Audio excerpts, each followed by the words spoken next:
केकराऊ पर लागल गरहन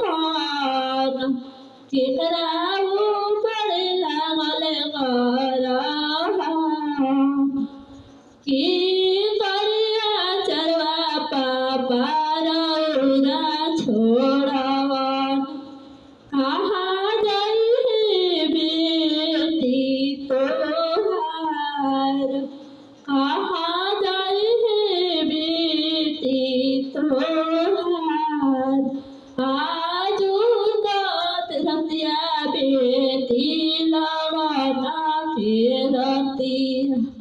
तोहरा ऊपर लागल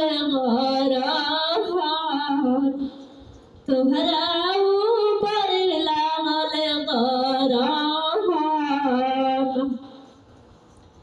आमा किया चरवा छोड़वनी हो बेटी आमा किया चरवा छोड़वनी हो बेटी अब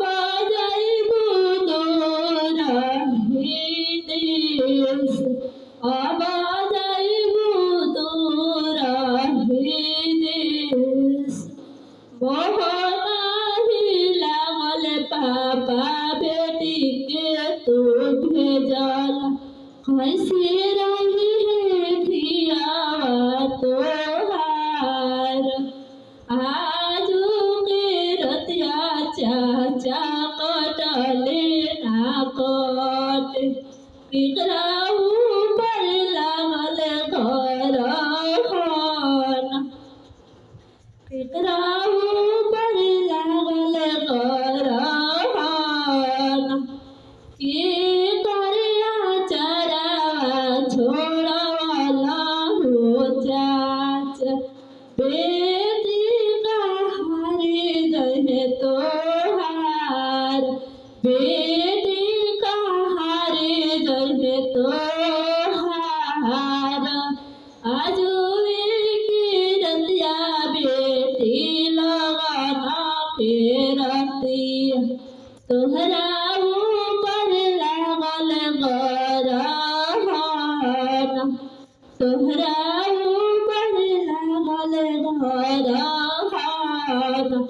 चाची की आचारा छोड़वनी हो बेटी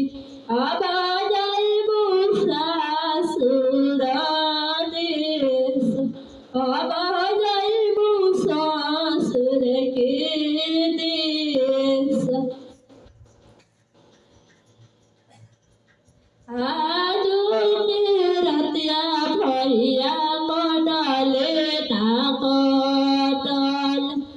आजू के रतिया भैया कटले ना कटे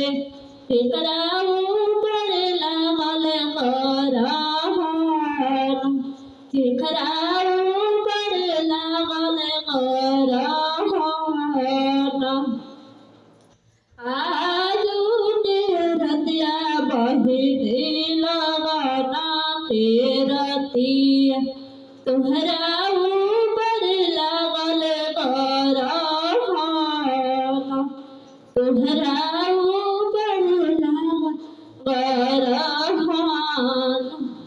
भाभी किया चरवा छोड़वनी हो बहिन अब जाइबू सासुर देश बचपन के खेलल खाइल छोड़वला हो भैया अब भेजला ना जाना